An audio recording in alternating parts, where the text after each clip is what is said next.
Hi, y'all. For Caitlin and DB, Caitlin, you had mentioned a couple of weeks ago everything came at you so fast in your rookie year, not just on the court, but living out of a hotel, finding a place to live, all of that. When you have the perspective now of going through your second training camp, what was the most difficult part of that? And for DB, with your experience, what were those first few years like, kind of experiencing a new place? Yeah, I think any rookie coming into this league, you all kind of experience the same thing. You're moving to a new city, you're meeting new people, have new teammates, have new coaches. You're trying to figure out how the WNBA works. So I think it's all just really new. Like you're starting to just a very new chapter of your life and you're trying to get your feet under you. So I don't know. I think going into year two, that's kind of the biggest thing for me is just I feel like I have experience in this league. I know what to expect. I know how training camp works, even though we have a new coach and I have a lot of new teammates. Like just having that experience of how things operate, I think has provided me with a lot of confidence. I think just for me personally, I came from the South, like college in Auburn, and then I had to go all the way out to Phoenix. So that was a little different, a little scary. That was the first time that I, left home. But thank goodness I had a couple of vets at the time and kind of guided me through it. But it's always scary, but just getting to know the plays, getting to know your teammates, the coaches, and everything like that kind of helps you navigate. So definitely scary, but I think it's a lot of fun because you meet new people and it kind of forces you out of your comfort zone a little bit. Thank you. All right, thanks. You return next to Jonathan. Jonathan, go ahead. Thank you, Ron. Hi, everybody. This is Jonathan Tannenwald of the Philadelphia Inquirer. One for Caitlin. First of all, I wonder what you make of a very busy offseason for the Fever and a lot of transactions and how that has changed this team. And then for DeWanna, for you, coming into this, you've obviously, you played against Caitlin. And what do you think it's going to be like this year playing with her as this team ramps up and tries to push forward and push higher? Thanks to all of you. Yeah, I think Amber and Kelly did a really great job of constructing this team, and I think the main thing we were lacking last year was experience and, adding really great vets like DB and Sid and Tosh and putting that experience around us of not just being in this league, but also winning. They have the championship pedigree about them, and I think having their voices in our locker room on the court every single day is what's going to really help us. So you got to give credit to Kelly and Amber and obviously Coach White, but now it's up to us to be able to put that all together, and I think everybody's been doing a great job, so it's been a lot of fun so far. Yeah, obviously Caitlin's C is a dynamic player, and she just makes everyone around her better. So obviously being on this side of the ball with her is a lot more fun than guarding her, that's for sure. But she just kind of put everybody in position. We kind of play off her energy and how smart she is around the ball and just putting people in different places to be successful. So it's just been really fun getting to know her and getting to know her game. And we have a lot of energetic people around and on our team, so just feeding off her energy and her will to win. She wants to win, and that's been really fun. And getting to, run around with her is definitely better than chasing her around. All right, thanks. We'll turn next to Jordan. Jordan, go ahead. Hey, ladies. Jordan from Television Sports. Hope you all are doing well today. So my first question is for Coach. When you first became the coach of the Fever, Natasha Howard was going into her second year. So I guess to talk about how excited you are to be coaching her again. And then for the players, what are you guys' individual goals this upcoming season? Yeah, I'm really excited to have Tosh back in a Fever uniform and to be working with her again. When we got Tosh, she was this young, wide-eyed rookie, and just learning the WNBA, learning how to play, going from being that young, wide-eyed rookie to winning multiple championships, to winning a Defensive Player of the Year, to growing into a vet and a leader that she is. She's coming back a different player, a different person. As most of us know, sometimes life experience is just as valuable as basketball experience, and she's able to bring that experience to this group. And she's going to help us, on the floor with her versatility, with her ability to run the floor, with her defensive prowess, rebounding the basketball, and gives us another weapon.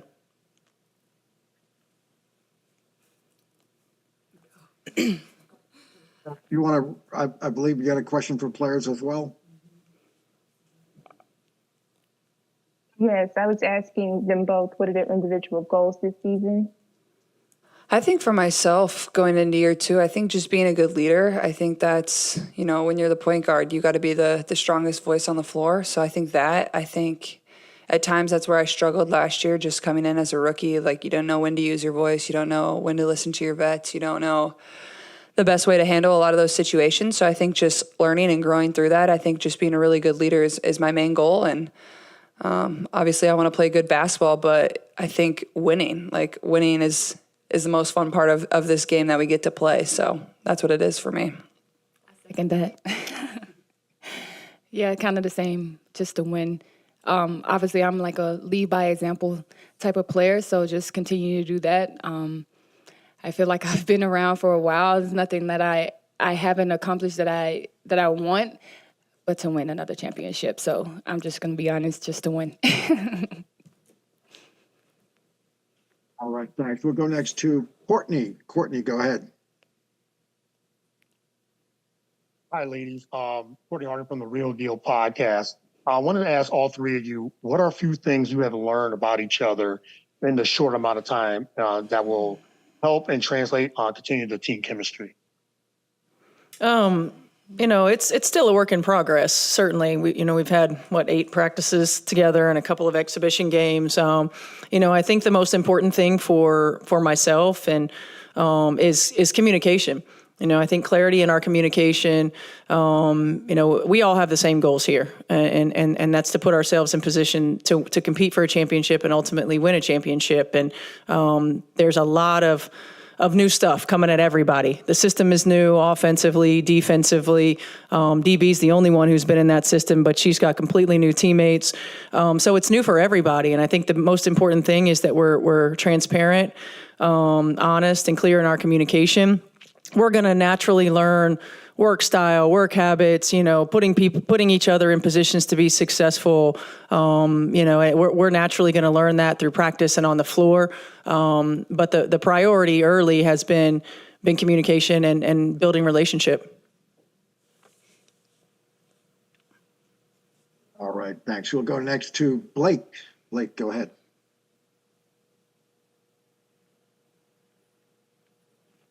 Hey ladies, this is Blake Spadaro from Blake's Take and W Swish. Go ahead, Blake. Can you hear me? Yes, go ahead. This is Blake Spadaro from Blake's Take and W Swish. What's the culture like on the team this year, and how is it different from last year? This is for Caitlin, and this is for Caitlin. Well, I think first off, you can't compare the two. It's two completely different teams. Every team's going to find their own identity. And bringing in a lot of new players, a new coach, you're just trying to figure it out. And I think this kind of goes back to Steph's last question is you got to build relationships with your teammates and your coaches. You got to know how to approach them, how to communicate with them, what's going to work for them on the court, what's not going to work for them on the court. So I think we're building our culture. But I think the one common thing in our locker room is everybody's selfless. Everybody wants to win, and they're excited to be here. Obviously we haven't really been in the complete, heat of battle yet. And those are the times that you really got to stick together. But I think, you just navigate that. But so far, I think everybody has been very selfless, and, we all have the same goal that we want to achieve. But I think it just goes to building relationships with your teammates and being very intentional about that. Thank you, Caitlin.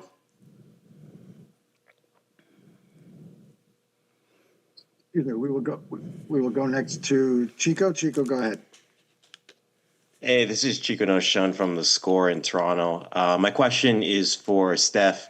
You coached against Caitlin in her very first game last year, as well as the final game of her rookie season. The growth she showed during that 4-month span, what kind of impression did that leave on you? And as you entered your own free agency and were looking for your next head coaching stop, does that kind of factor in your decision when you made that decision to rejoin the Fever? Yeah, certainly, I think, if you think back to the beginning of last season, there was a lot thrown at Caitlin from day one. New league, new players, everybody's bigger, faster, stronger, new coverages, different kind of depth. And for us as opponents, making everything as difficult as possible for her and on her and trying to wear her down. When you're playing against great players, you're not going to stop them, right? You just have to try to make life as difficult as possible and try to get them to take shots that you want them to take. And so as Caitlin got better, obviously we had to change our strategy and how we defended her. As the team started to get better, I remember I think we played them 3 times in the first 2 weeks of the season. And, after game 3, it's like everybody just needs to relax. Like they just need some time. They're young, like chill out, let them be, let them grow, right? And they did, and she did. She's an incredibly hard worker. She's a high IQ player. She's a perfectionist. Like she wants to get better. She lives in the gym. And so you knew that growth was going to take place, and having the opportunity to watch her on a daily basis and how she approaches the work. Like there are work ethics and there are work styles, right? And a work style of not wasting reps, of not wasting time, of being very intentional about a growth process, and very intentional about details. And so you can tell that in the results that she's had throughout her career. But to really see that on a daily basis has been impressive. And of course, it's you want to work with players like that, right? Like part of coaching and part of filling your cup in coaching is not just working with great players and working with great people, but it's how they go to work and how they show up. Like watching them work every day, these guys, this is a competitive group, this is a selfless group, this is a high energy group, that fills our cup every day. And so when you get into those moments where it's really difficult, right, when it's a struggle, because it always is, it's a journey, knowing that you get to go to work with a group of women who are not just great at what they do, who are not just great human beings, but because of how they approach the everyday, they fill you up. I mean, it's just, there's they've been on a lot of different teams. I've been around a lot of different teams, and there's just no greater compliment than to walk into work every day knowing that you're getting your cup filled.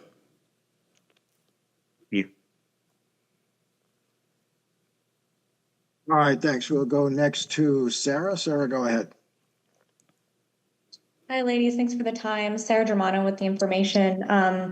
At the WNBA draft press conference last month, Commissioner Kathy Engelbert mentioned one of her priorities, the league's priorities for the year, is better tackling hate speech on social media and abuse that athletes get on social media. So to Caitlin and to DB, just wondering from both of you, if you have individual approaches to tackling that, and what, if anything, you would like to see the league or the social media platforms do to address this issue. I mean, obviously, that's like zero tolerance for that, There's no need. I think people sometimes fail to realize that we have a life outside of basketball, and we are human. So be fans, first of all, that's what we're here to put on the show for you to enjoy. And we enjoy. This is what we love to do. So don't make it, about that. Don't make it miserable for us to play that. Don't make it to where we're dreading to go out there and put on the best show for you. So it's something that I think our organization, our team, and our locker room stick together and, stand up for. And we're going to continue to do that. And we enjoy this game. So we want to keep it that way. And I feel like we're going to continue to speak up on that.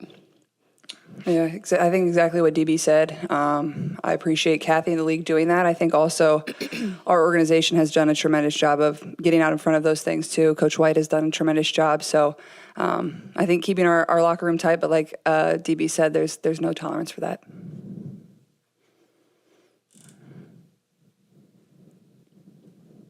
All right, we'll turn to Eliza. Eliza. Hi, this is Eliza from the fashion publication Who What Wear. Thank you all for your time. This is for Caitlin. Last year, you were the first basketball player ever to be dressed by Prada at the draft and continue to really elevate your style in the tunnel throughout your rookie season. What have you learned about your personal style by working with Prada regularly, as well as your stylist that you're taking over this season? I didn't know we were answering fashion questions today. I wasn't ready for all this. Honestly, I think, Prada has become my favorite brand. Everybody knows that. I don't know. Honestly, I just kind of wear whatever my stylist tells me to. It makes it easy. It makes it easy to show up for games. But honestly, I think just finding what you're comfortable in and what you enjoy wearing, it makes game days fun. It doesn't have to always be stressful. I think at times it is stressful, but I think that's like a fun part of it. It's become more and more popular. But yeah, I'm sure you'll see me in Prada maybe a few more times. We'll have to wait and see. But good question. Excited for that. Thank you so much. No problem. Thank you. All right, guys, we do have to cut this. I'm sorry, I do have time for one Okay, more. bye. I'm going to go to Navsarat, if you would, please. Thanks. Sirat Zohi at The Ringer. Hey, guys, I had a question for all of you, if there's time. You guys have talked a lot about managing pressure, but it also feels like something that you guys have embraced. And I'm curious if you guys have talked about or think about just using pressure as a tool to your advantage. I don't know where the pressure come from because we haven't proved anything yet. I think people just, media kind of run with it, honestly, and kind of create the pressure. But for us, I don't feel like we are the hunted. We are the huntee kind of mentality because, our roster can look really good on paper, but it's going to be the work that we put in, and we know that. So I don't really think that this team has pressure. We're just trying to figure out how we can put it all together to be successful, just like every other team in this league. But maybe Caitlin have something different. There's always expectations and, pressure to perform. And at the end of the day, like, we play basketball because we love it, and we've done it all our life. And I think just reminding ourselves of that, we understand the spotlight. We understand, people expect this team to win, and that's exactly what we want to do for our fans and for this organization. But I think me personally, like, I wouldn't want it any other way. Like, we get to show up every single night, and there's people cheering for us, and you get to play the game you love. So if there is that pressure, you do feel that pressure, I think that's just something you embrace. Like, that's always what I've tried to remind myself over the course of my career is, you just rise to the occasion because you wouldn't want it any other way. I agree. I think pressure's a privilege. The reason that we all started in this game was because we love it. We enjoy it. But we're hungry to be our best as individuals, and we're hungry to be our best as a team.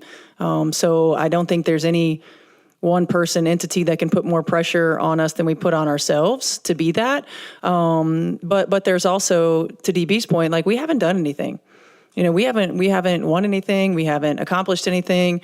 And so for us and for our coaches, our ability to make sure that we understand, what happens outside this building, what happens outside the locker room, we can't control that, right? We control what's inside our locker room. We control what's inside our building, what's inside our practices. And every day, that is a hunger and a drive and a competitive spirit to be better. We know that we're not going to be a championship contender in May. We have to take it one step at a time. We have to stack our days. We have to continue to hold ourselves and each other accountable. We've got to continue to be selfless. We've got to continue to build. And this team is hungry. But so many things have to fall in line, right? And so we're just going to put one foot in front of the other, and we're just going to continue to get better.